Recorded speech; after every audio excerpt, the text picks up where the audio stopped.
In the underworld, a funeral isn't just a place to say goodbye, it's a place to see who is already wearing the dead man's ring.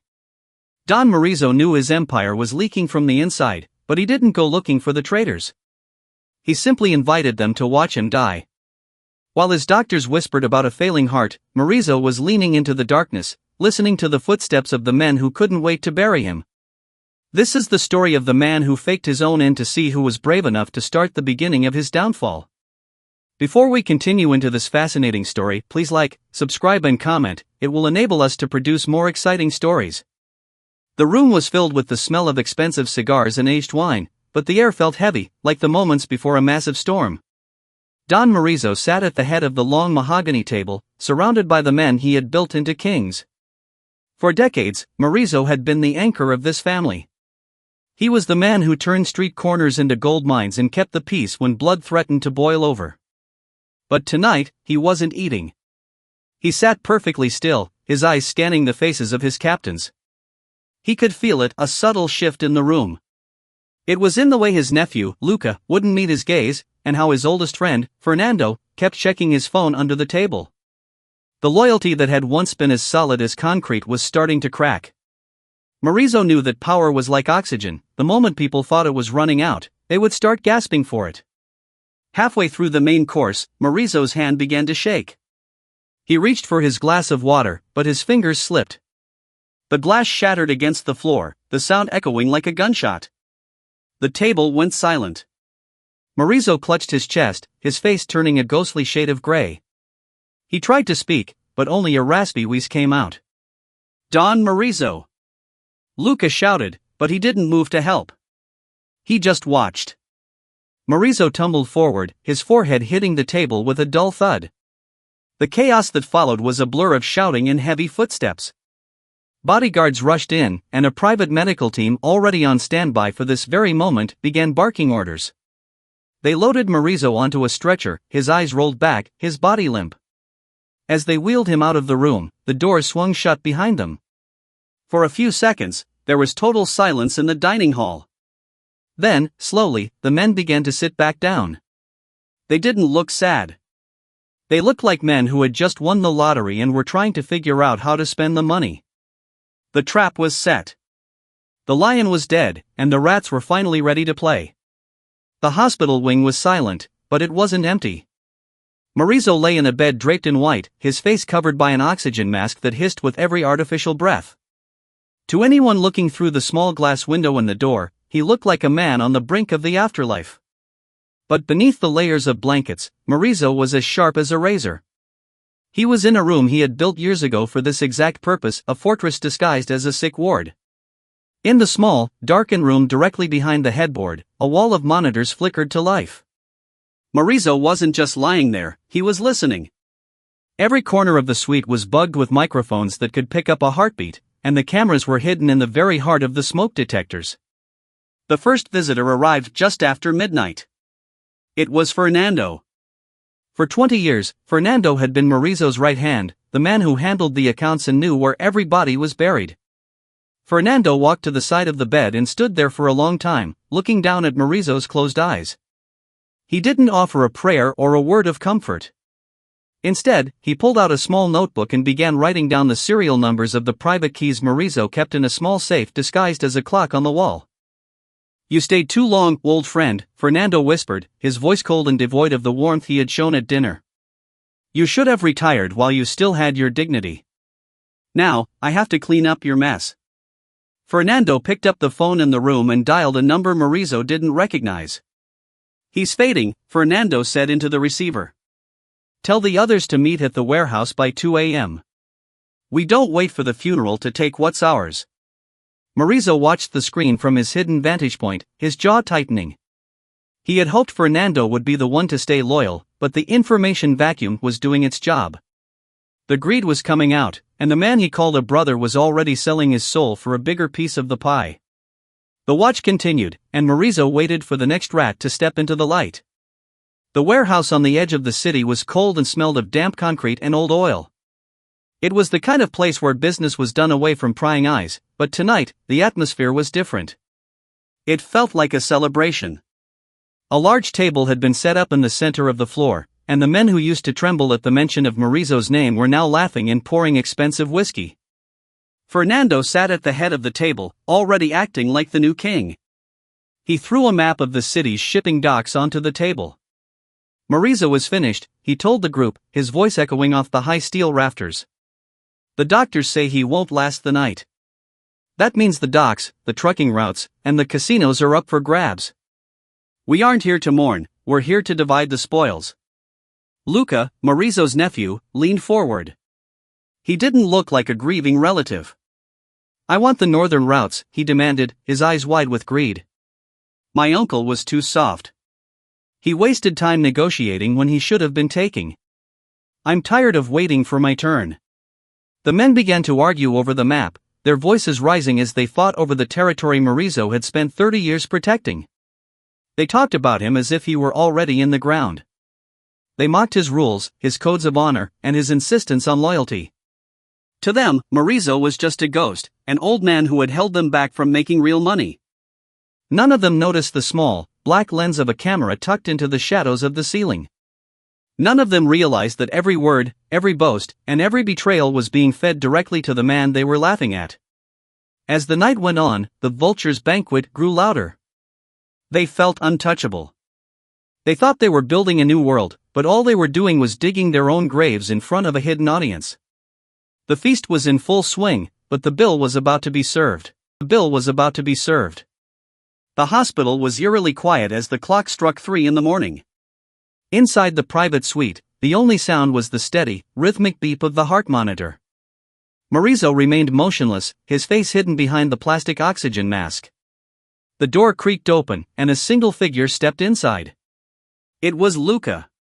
He didn't come to pray or to say a final goodbye. He walked straight to the side of the bed and looked down at his uncle with a look of pure contempt. Luca leaned down until his face was just inches away from Marizo's ear. He thought he was speaking to a man who couldn't hear a word, a man whose mind had already drifted away. You always said family was everything, Luca whispered, his voice dripping with venom. But you were just an obstacle. You were an old man holding onto a world that doesn't exist anymore. While you were busy acting like a king, I was the one making the real deals. He reached out and roughly grabbed Marizo's hand, the one wearing the heavy gold signet ring that symbolized the family's power. Luca tried to twist it off, but the Don's fingers were swollen. Luca cursed under his breath. Don't worry, uncle. I'll take the ring soon enough. And I'll take everything else, too. I already told the rival families that the war is over. I'm handing them the territory you bled for, just to keep them happy while I take your throne. Luca let out a short, dry laugh. He straightened his suit and spat on the floor next to the bed. He felt powerful, finally standing over the man who had loomed over his life for so long. He turned and walked out of the room, feeling like a giant. He had no idea that behind the darkened glass of the observation room, Marizo was wide awake. Every word of the betrayal, every plan to sell the family out, and the feeling of Luca's hands trying to steal his ring had been recorded. The Judas kiss was over, and the price was about to be set. An hour before dawn, the hospital staff, carefully chosen by Marizo months ago, began the final stage of the deception. The head nurse entered the hallway with a look of practiced panic. She found the guards stationed outside and told them the news they had been waiting for: he's gone. The Don is dead. The message moved through the city like wildfire. It hit the phones of the traitors, the rivals, and the police. To the world, the era of Marizo was over. Fernando and Luca arrived back at the hospital within minutes. They didn't come to grieve, they came to claim the body and, more importantly, the documents they believed were hidden in the room. They pushed past the nurses, their faces set in grim masks of fake sadness. But when they threw open the doors to the private suite, they stopped dead in their tracks. The room was freezing. The window was cracked open, letting in the biting morning air. The heart monitor was still on, but it emitted a single, flat, continuous tone that echoed off the walls. But the bed was empty. The sheets were pulled back neatly, and the oxygen mask lay discarded on the pillow like a hollow shell. There was no body, no doctors, and no grieving family. Where is he? Luca hissed, his voice cracking with sudden fear. He checked under the bed and threw open the closet doors, but the room was a tomb of white linens and silence. Fernando felt a cold sweat break out on his neck. He looked up and noticed something he had missed before. The smoke detector on the ceiling had a tiny, glowing red light. In that moment, the flat tone of the heart monitor suddenly cut off. In the silence that followed, a voice drifted through the room's intercom system. It wasn't the voice of a dying man. It was the calm, terrifying voice of Marizo. "You were always so impatient, Fernando," the voice said. "You couldn't even wait for the heart to stop before you started cutting up the meat." The two men froze. They looked at the empty bed and realized it wasn't a shroud, it was a trap. They weren't the ones in control. They were just two more rats caught in a cage they had built for themselves. The celebration back at the warehouse was in full swing. Fernando and Luca had rushed back from the hospital, trying to convince themselves that the voice on the intercom was just a recording, a final, bitter trick from a dead man. They needed to feel powerful again. They stood before the gathered captains, announcing that the body had already been moved for a private burial. They urged the men to drink, to toast to the new order, and to forget the past. But the atmosphere had turned sour. The shadows in the corners of the warehouse seemed longer and darker. Every time the wind rattled the metal roof, the men jumped. The whiskey didn't taste as sweet as it had an hour ago. Suddenly, the heavy steel doors at the far end of the warehouse began to groan. They slid open slowly, letting in a shaft of pale morning light. A silhouette stood in the doorway. At first, the men thought it was a ghost. The figure walked with a steady, rhythmic pace, the sound of leather shoes clicking against the concrete like a ticking clock. As the figure stepped into the light of the hanging lamps, the room went ice cold. It was Marizo. He wasn't wearing a hospital gown or a bandage. He was dressed in a sharp, black suit with his gold signet ring glimmering on his hand. He looked stronger than he had in years. Behind him stood a dozen of his most loyal soldiers, men who had disappeared weeks ago only to resurface now, armed and silent. Marizo didn't yell. He didn't pull a weapon. He simply walked to the head of the table. The captain scrambled out of his way, knocking over chairs and spilling drinks in their haste to disappear. Fernando's face turned a sickly shade of green, and Luca began to tremble so violently that he had to lean against the table to stay upright. "I heard there was a meeting," Marizo said, his voice calm and smooth as silk. He pulled out his chair, the one Fernando had been sitting in just moments ago, and sat down.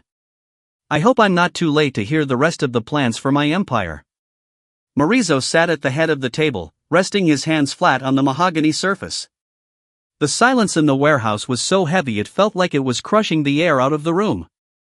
Fernando and Luca stood frozen, caught between the urge to run and the paralyzing fear of the man sitting before them.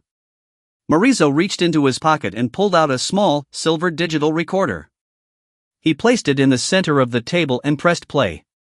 The warehouse filled with the sound of their own voices. The men heard Fernando plotting to sell the shipping docks.